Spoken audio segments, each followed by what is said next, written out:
साधारण मनुष्यों के प्रेम की बात करते हैं। घृणा और प्रेम तो एक ही जैसा है। प्रेम विवाह जब हो जाता है तो प्रेम परिवर्तित हो जाता है। प्रेम को घृणा बनने में देर नहीं लगती। मित्र को दुश्मन भी जल्दी ही बनाया जा सकता है। जिस स्त्री के लिए तुम जान देने को तैयार थे, जान लेने को भी तैयार हो जाते हो किसी की या उसी की। इसमें देर ही कितनी लगती है। प्रेम इतनी जल्दी घृणा बन जाता है। प्रेम घृणा बन सकता है और अगर प्रेम घृणा बन जाए तो फिर प्रेम ही कैसा। प्रेम तो घृणा बन ही नहीं सकता। फिर अगर प्रेम पहले था और फिर घृणा बन गया है तो फिर प्रेम था ही नहीं, वो तो घृणा ही थी। प्रेम का मुखौटा लगा करके नाटक चल रहा था और जो प्रेम विवाह होने के बाद समाप्त हो जाता है। नाटक का पर्दा गिर जाता है और उदय होता है जीवन का नाटक, सच्चाई का नाटक, यथार्थ का नाटक। तब प्रेम का मुखौटा उतर के घृणा का मुखौटा दिखाई देने पड़ जाता है। प्रेम के नाम पर तुम एक दूसरे का शोषण कर रहे हो। प्रेम के नाम पर उपयोग कर रहे हो एक दूसरे का। यही नाटक बंद हो जाता है। प्रेम के नाम पर राजनीति कर रहे हो। प्रेम के नाम पर कूटनीति है। प्रेम के नाम पर ही एक दूसरे के मालिक बन जाते हो, एक दूसरे को गुलाम समझने लग जाते हो। प्रेम बहुत ही खूबसूरत और लुभावना शब्द है। जिससे भी तुम कह देते हो कि मुझे आपसे प्रेम है, वही तुम्हारी बातों में आ जाता है। सच्चाई तो ये है कि तुम्हें तो अपने आप से भी प्रेम नहीं है, खुद से भी प्रेम नहीं है, तो तुम दूसरे से प्रेम कर ही कैसे सकते हो आखिर। सोचो जरा, जो तुम खुद से नहीं कर सकते वो तुम दूसरे से कैसे कर सकते हो। जो तुम्हारे पास है ही नहीं वो तुम दे ही कैसे सकते हो। तुम ये कहते हो कि तुम्हें अपने बच्चों से प्रेम है, तुम्हें अपने बच्चों से प्रेम नहीं है। वो बच्चे अपने हैं इसलिए प्रेम है। वो तुम्हारे ईगो का हिस्सा हैं।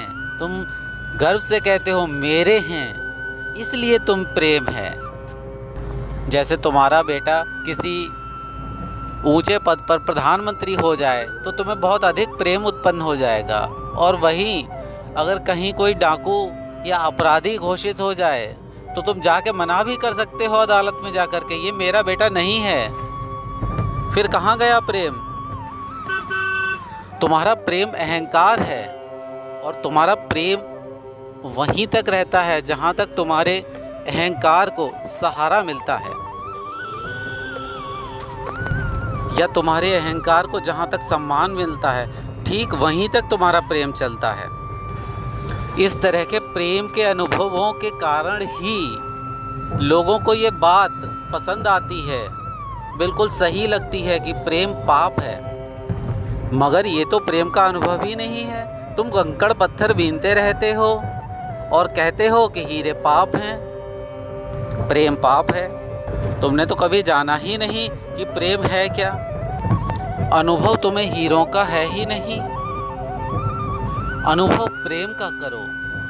प्रेम बहुत अद्भुत घटना है। प्रेम साधारण नहीं, अलौकिक है।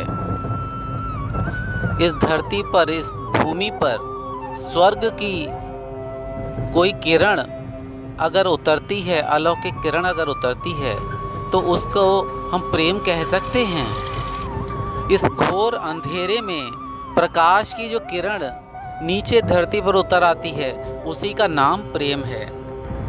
इस अहंकार भरे और पथरीले हृदय में थोड़ी सी नमी आ जाती है, उसी का नाम प्रेम है।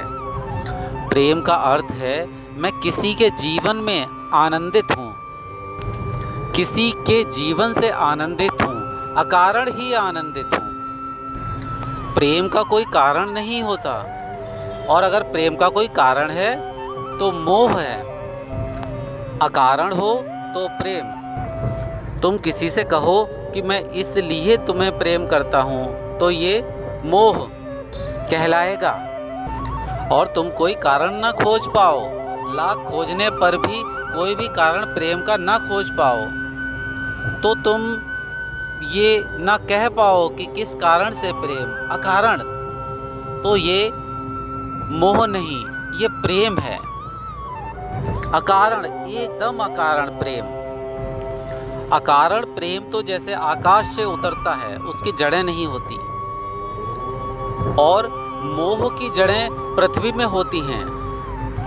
तो जिसे मोह कहें या पाप कहें तो अच्छा, प्रेम तो निर्मोही है। प्रेम में तो मोह होता ही नहीं, प्रेम से ज़्यादा निर्मोही है ही नहीं कोई। अगर प्रेम है तो मोह कैसा? प्रेम दूसरे पर कब्जा करता ही नहीं, ना तो कब्जा करता है और ना अपने पे कब्जा करने देता है। प्रेम तो स्वतंत्रता है, प्रेम तो दो व्यक्तियों के बीच स्वतंत्रता का आदान प्रदान है। न कोई किसी का मालिक, न कोई किसी की दासी। प्रेम एक दूसरे के गले में फंदे नहीं डालता, प्रेम तो फंदों को काटता है।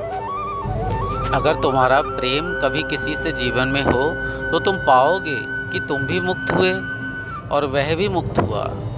तो सबसे उत्तम ये है कि परमात्मा से प्रेम करो, इस समष्टि से प्रेम करो, अनकंडीशनल लव, अकारण प्रेम करो। कोई कारण ना हो जिसमें, कोई मोह पैदा ही ना हो जिसमें।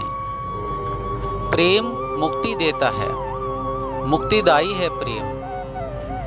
जीसस ने, प्रभु यीशु ने ऐसे ही प्रेम को ईश्वर कहा, और बुद्ध ने कहा ये ध्यान की अंतिम परिणति या अवस्था है।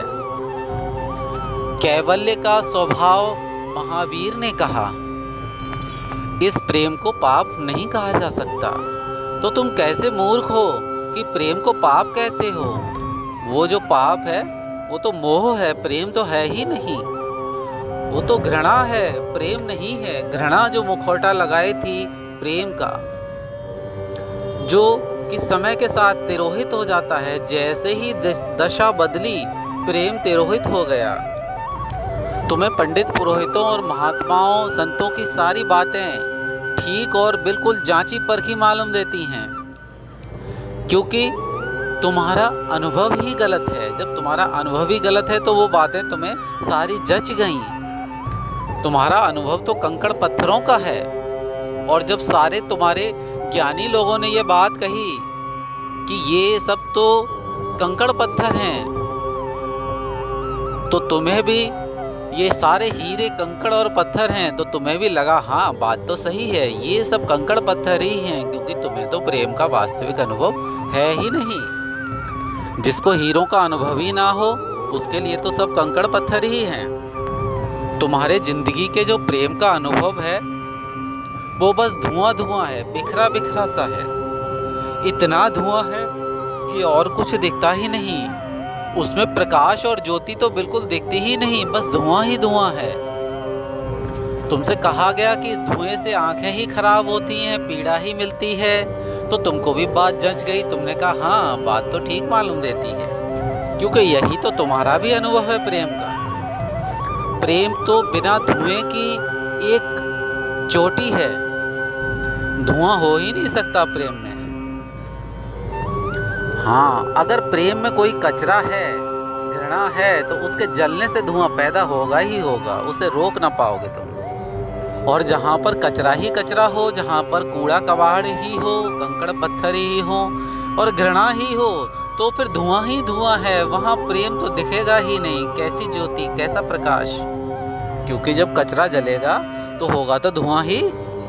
इसको ऐसे भी समझ सकते हो, तुम अंगीठी जलाते हो या सिंगड़ी जलाते हो या लकड़ियाँ जलाते हो, तो उसमें ये ध्यान देना कि कब धुआं पैदा होता है, कब धुआं नहीं पैदा होता। तो तुम देखोगे कि जब उनमें किसी भी तरह की कोई नमी होती है लकड़ी में, तो धुआं होता है, और जब लकड़ी सूखी होती है तो बिल्कुल भी धुआं नहीं होता। ठीक इसी तरह से कोयले में अगर किसी तरह की कोई नमी है तो धुआं पैदा होगा, अन्यथा वो निर्धूम होकर जलेगी, बहुत ही अच्छी ज्वाला प्रकट होगी।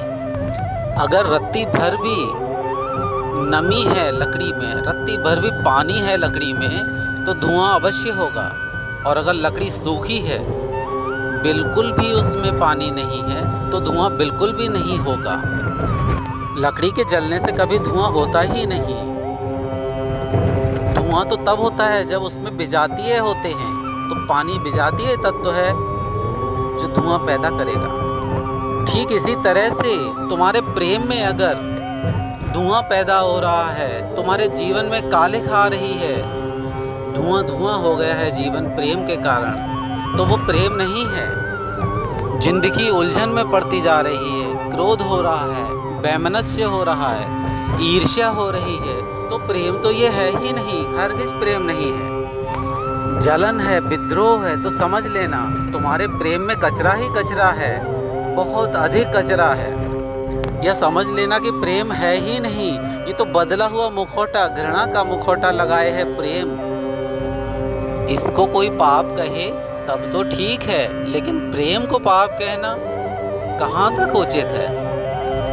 प्रेम से तो कभी धुआं पैदा होता ही नहीं, और अगर तुम्हारे प्रेम से धुआं पैदा हो रहा है तो और ज़्यादा सूखी लकड़ियाँ चाहिए तुम्हें, और सुखाओ लकड़ियों को।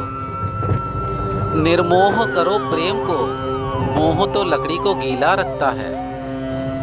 अनासक्त करो प्रेम को, अनकंडीशनल करो प्रेम को। मुक्त करो प्रेम को घृणा से, ईर्ष्या से, जलन से, द्वेष से, रागों से मुक्त करो प्रेम को। जब ऐसे मुक्त कर लोगे तो तुम हैरान हो जाओगे कि अब प्रार्थना की जरूरत ही नहीं है, तुम्हारा प्रेम ही प्रार्थना हो जाएगा। प्रेम के इस अवसर को, इस जीवन को व्यर्थ ही गवा मत देना। प्रेम को दो तरह से गवाते हैं लोग। एक तो वे जो प्रेम के नाम पर कुछ भी करते रहते हैं, संसारी लोग या व्यसनी लोग, और एक वो जो प्रेम के नाम पर संसार को छोड़ करके भाग जाते हैं, उस कूड़े को छोड़ करके भाग जाते हैं, उस कचरे को देख करके भाग खड़े होते हैं इस संसार से, और एक अलग ही अपनी दुनिया बना लेते हैं। हिमालयों पर जाकर बैठ जाते हैं, जिम्मेदारियों को छोड़कर भाग जाते हैं। एक वे तो इसमें दोनों ही हैं। कुछ ने तो उस कूड़े करकट को सीने से लगा लिया, और कुछ कूड़े करकट से डर के भाग ही गए, बिल्कुल भाग जाते हैं छोड़कर। अब जिन्होंने कूड़ा करकट छाती से लगा लिया है वो तो हीरों को खोज ही नहीं पाएंगे, और जिन्होंने कूड़ा करकट से डर के भाग ही गए हैं उन्हें तो हीरे मिलने ही नहीं हैं, वो तो हीरों से दूर ही चले गए। क्योंकि यहाँ तो हीरा और सोना और कूड़ा करकट सब मिला हुआ है। वे भी प्रेम को ना जान पाएंगे जिन्होंने छोड़ दिया, और वे भी ना जान पाएंगे जिन्होंने छाती से लगा लिया। जिनको तुम संसारी मानते हो वो भी प्रेम को नहीं जान पाएंगे, और जिनको तुम सन्यासी मानते हो वो भी प्रेम को नहीं जान पाते। भोगी भी वंचित और योगी भी वंचित प्रेम से, दोनों ही वंचित, मगर अलग अलग ढंग से वंचित। एक कूड़ा करकट को छोड़ने के कारण वंचित, और एक कूड़ा करकट को पकड़ने के कारण वंचित। परंतु दोनों ही नहीं देख पाते कि कूड़ा करकट में कुछ छिपा है, कुछ बहुमूल्य, कुछ अमूल्य छिपा है। इस धरा के अंदर, इस भूमि के अंदर कमल छिपा है, ये दोनों नहीं देख पाते। मैं तुम्हें ये कहता हूँ कि भागना मत, त्यागना मत।